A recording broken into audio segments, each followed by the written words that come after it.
Bueno, este es el quinto encuentro. Espero que hasta aquí hayan disfrutado de, tanto del análisis de los textos como de esto último que estuvimos viendo, que son algunas herramientas y estrategias, o bueno, por ahí consejos, si vale la palabra, que son cosas útiles porque son producto de la experiencia de lo que uno como escritor ha estado enfrentando al momento de ponerse a trabajar, y bueno, y lo que otros, ¿no? Porque es fundamental esto de leernos y de devolvernos y de enfrentar la crítica, eh, dejar un poco de lado el ego, de ese de que, ay, si me critican el texto me hace mal, si me lo lavan me hace bien, sino bueno, poder tomar un poco de todo eso también, pero eh, escuchar la crítica y dar cuenta de eso en lo que sigue del trabajo, como para ir haciendo ese proceso de síntesis que nos va a ir llevando a descubrirnos.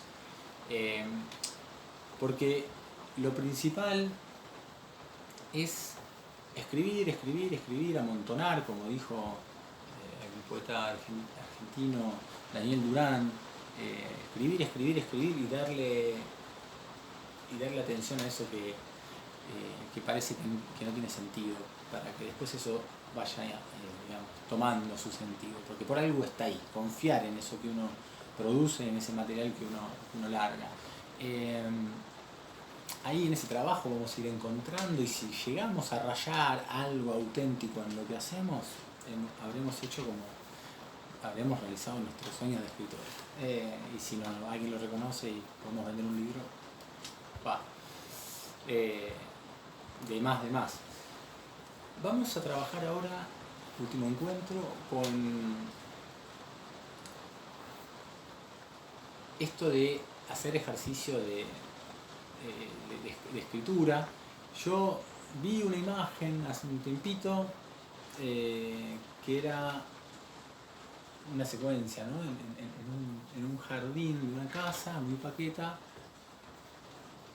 una mujer que tomaba sol y un jardinero que se acercaba a ella. Y parece como que el hombre tenía que preguntarle algo. Algo pasaba ahí, la mujer estaba como dormida y el tipo se quedó esperando ahí a que ella abriera los ojos. No la llamó, no la despertó de su descanso. Ese fue, digamos, creo que hablamos en algún momento de eso, sería como, ese fue el ojo fotográfico. Ahí estuve yo mirando y dije, eso me quedó por algún motivo. Había algo. Y tiempo después me vino ganas de escribir algún relato al respecto. Esto no es el relato completo, lo que vamos a trabajar, pero por lo menos es un párrafo o una posibilidad de hacerlo breve para que yo pueda en estos poquitos minutos ir haciendo algunas alteraciones en el texto para que podamos ir apreciando. Entonces, bueno, yo había visto esa situación y escribí. Abrí los ojos porque sentí que había alguien cerca. Al principio no podía ver más que esas manchas negras, pero después pude ver que sí, estaba ahí, como si llevara mucho tiempo parado ahí, con la pala en una mano, la otra en el bolsillo y esa sonrisa asquerosa de dientes amarronados. Sería el relato que yo escribí poniéndome en el lugar de la mujer y empleando la primera persona. Digamos. Yo soy la mujer que cuenta. Abrí los ojos porque sentí, entonces en un lenguaje bastante coloquial escribí, imaginándome un poquito la sensación de la mujer al abrir los ojos y ver un tipo que está apoyado en la pala con la mano en el bolsillo y mirándola fijamente. No hay mucho más que eso ahí y el lenguaje, como digo, es coloquial. Ahora quizás el lenguaje sea más coloquial porque digo, ¿qué pasaría si, como vimos en el texto de Fontana Rosa, lo cuento en segunda persona como si me estuviera refiriendo a alguien? Entonces pensaba yo que cuando uno cuenta una cosa así, se le cuenta a un amigo, una persona llegada, hay algo del lenguaje que se relaja y aparece esto de poner todo en presente. Así me pareció a mí. Entonces, en un contexto de y no sabés lo que me pasó, siento ruido, como un movimiento, abro los ojos pero al principio no puedo ver nada por el sol, después voy viendo que hay alguien No sabes el susto, amiga. Y me doy cuenta que es el jardinero. No sé cuánto tiempo habrá estado ahí, parado. Tenía la pala en la mano, la otra en el bolsillo, parecía que se reía. Le pregunto, ¿qué necesitas? Pero no me responde. Me empiezo a levantar. ¿Qué necesita? Le repito, ¿qué necesita? El tipo se acerca, como que se agache, y ahí me dice, cobrar. Bueno, no sé.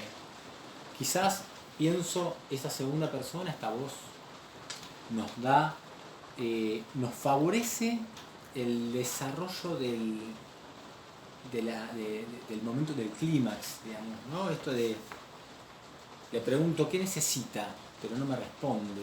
Me empiezo a levantar, ¿qué necesita? Le repito, ¿qué necesita? ¿Qué necesita? El tipo se acerca, como que se agacha. Bueno, quizás me parece que ahí va mejor. De hecho, me parece que ese tono lo empleamos cuando queremos contar una historia y generarle un clima, digamos, ¿no? Una tensión.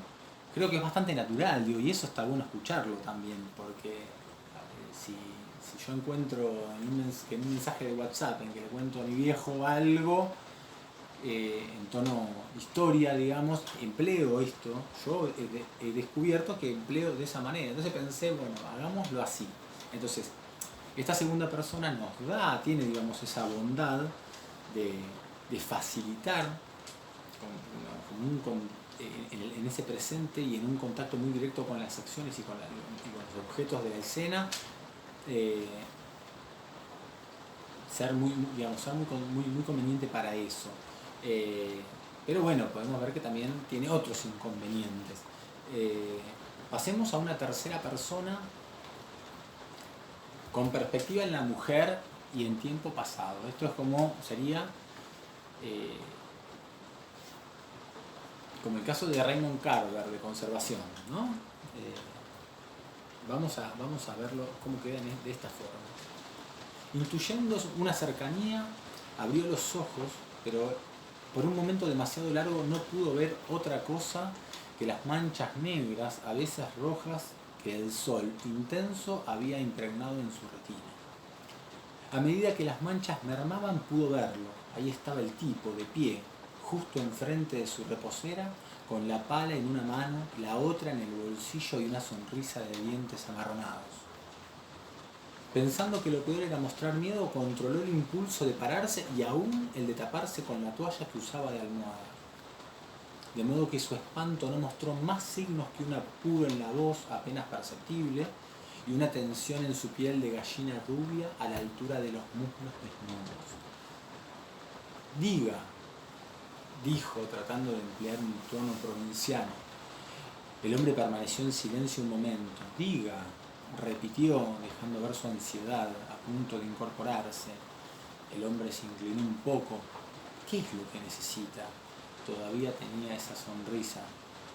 Cobrar, le dijo. Bueno, la tercera persona es muy conveniente siempre porque nos permite decir cosas que digamos, no están ni en el pensamiento ni siquiera en la intuición de los personajes, porque si, por ejemplo, cuando yo digo que su espanto no mostró más signos que un apuro en la voz apenas perceptible,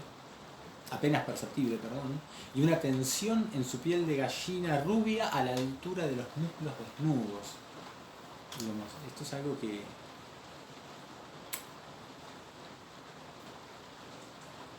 que nadie percibió, digamos. Pudo no haber percibido nadie. Y sin embargo está ahí, porque yo que soy el narrador digamos, externo, si bien tengo perspectiva en la mujer, hay cosas que yo puedo poner sin que necesariamente tengan que ser parte de la escena, ni del conocimiento, ni del sentido de los personajes. Lo mismo que en conservación, el narrador, digamos, que se pone en perspectiva de la mujer, le daba lugar a esto del libro, ¿se recuerda? del libro que leía su marido, que estaba siempre detenido en una página y aparecía esa imagen del tipo que habían encontrado en una turbera, no me acuerdo en dónde, y que estaba con los signos, digamos, con el aspecto, digamos, poco alterado. Así que digo, ahí aparecen estas cuestiones. Uno puede empezar a incluir las subjetividades, puede empezar a jugar en las subjetividades para crear el clima, sin que tenga que hacerlo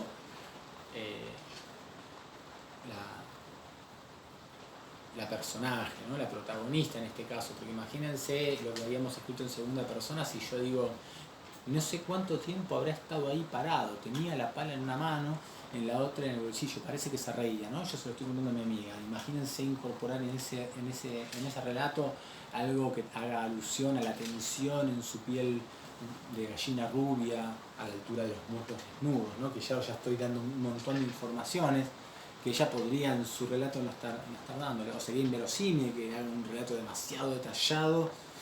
En la medida que se lo cuenta a una persona conocida. No sé, habría que ver cómo funciona. Nada es unívoco, digamos. Hay que ir trabajando. Entonces, bueno, en eso de ir trabajándolo, habíamos visto escrito en una primera persona en tiempo pasado, escrito en segunda persona, o sea, usando el presente para narrar ese clima. En la tercera persona, como vimos recién, y yo después pensaba, una tercera persona, un narrador omnisciente. Ahora ya el narrador no se pone en el lugar de nadie, está totalmente por fuera, pero sí el narrador tiene ganas de decir algo, como en el cuento de Onetti, que el narrador se quiere vengar, porque el narrador es el jefe de Montes, se quiere vengar de que el tipo le haya querido robar, entonces el narrador tiene una intención, que ahí es la venganza. Había que separar, ¿no? Porque la intención o el espíritu de la obra de Onetti posiblemente no sea vengarse, digamos. Ese es el espíritu del narrador, digamos, ¿no? Onetti puede estar hablando, sí, también de la muerte, del amor y un montón de cosas, pero el que quería vengarse era el jefe de Montes, o sea, el narrador. Acá yo pensaba en algo así, pero en este caso yo no quiero vengarme, bueno, en cierta forma se podría decir que sí, sino que quiero hacer un relato de este microcuento que dé cuenta de una mirada clasista, ¿no? de esa situación. Entonces, yo digo, claro que la oligarca, en su mundo ilusorio, no se ha percatado de que la belleza de lo que ella llama mi jardín es consecuencia de horas de trabajo. ¿Cómo iba a asumir entonces que el hombre que la contemplaba apoyado sobre su herramienta a las 5 de la tarde del viernes esperaba la paga de un jornal que se estiraba por su negligencia, o sea, la de la mujer? Dijo, evidentemente perturbada, temerosa quizás de que el hombre hubiera podido atestiguar los gestos de un ensueño burguesmente pecaminoso. Repitió ya incorporándose en su reposera mientras éste daba un paso. Debía intuir que el hombre tenía motivos para matarla o algo aún peor. Diga, ¿qué es lo que quiere? El hombre se inclinó un poco y le dijo, cobrar. Bueno, vean cómo ahora nos fuimos. Ya esta persona, esta tercera persona omnisciente está menos comprometida con los personajes, pero sí está comprometiendo ahí una cuestión, una perspectiva, si se quiere, ideológica, crítica, de crítica social, digamos, de esa escena que sucede ahí. Podría haber otras. Aún esta, pienso, se podría seguir trabajando, ¿no? Y entonces yo podría, esto lo estoy pensando en voz alta, pero yo podría referirme a que ese jardinero era una especie de, en la mente de esta mujer, una especie de parte del montaje, ¿no? De su vida burguesa y de su vida acomodada, como si ese tipo en su concepción estuviera condenado a estar ahí, ¿no? Como a realizar su labor ahí, digamos, y que en ningún momento podía llegar a ser concebible que ese tipo se acercara a ella y le preguntara y le preguntara por su paga, ¿no? Y hacer, digo, como llevarle a un pasito más de abstracción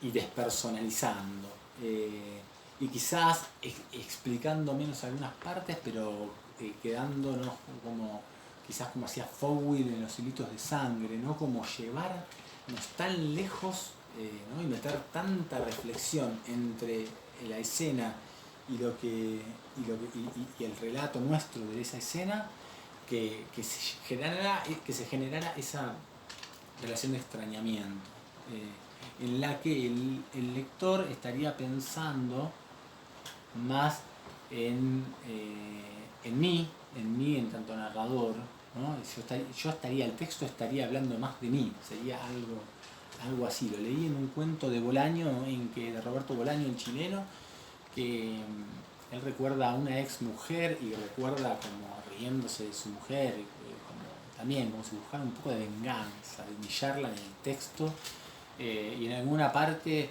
él empieza a reírse, si se quiere, de que ella en su noche de bodas con su marido, que no había sido Bolaño,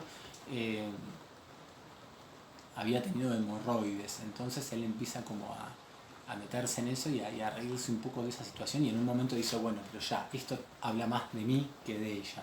Y se suponía que él quería escribir sobre ella, sin embargo estaba más definiéndose a él, o como Roberto Fontana Rosa, que en esto de hablar pestes de los otros, de los habitantes de otros países, de los yanquis, de los colombianos, de los venezolanos, de los mexicanos, terminaba definiéndose más él, su personalidad un poco sucia, un poco grotesca y no sé, y juzgadora. Así que eso sería un poco así. Si yo ya me abstrajera mucho para narrar esta escena, daría una narración y una intuición de de la escena que hay, y esa lejanía me daría lugar a mí a hacerme presente. Más presente que lo que me hago ahí, ¿no? Porque si yo digo, lo leo en perspectiva de clase, bueno, acá claramente, esto está hablando más de mi ideología que de lo que pasa en el jardín. Bueno, y así sigamos, ¿no? Entonces los ejercicios de escritura son eso. Hoy estén llegando a un mundial de escritura, 1, 2, 3, 20.000 consignas. A mí ninguna de las consignas me parece demasiado interesante. Me parece que cualquiera. El tema es, animémonos. Vemos una película, bueno, pensemos en el personaje tal, ni siquiera en el protagonista, sino en el personaje tal. Bueno, supongamos que el tipo hubiera hecho otra cosa, ¿y qué hubiese pasado en esa película? No sé, o que se hubiese revelado en tal situación y hubiera dejado de cumplir la orden que se le pedía cumplir. Bueno, ¿cómo hubiese sido esa conversación? Cualquier cosa. Y esa misma escena que quieran contar y construir, párense en un personaje, párense en el otro, imagínense que aparece alguien de afuera y que la escena se altera. Digamos, no hace falta que yo les diga tampoco una consigna. Me parece que se podrían decir, pero me parece como lo importante es estar atentos, es estar comprometidos con lo que queremos hacer y meterle trabajo, porque como vemos, contamos algo, bueno, releámoslo, digamos.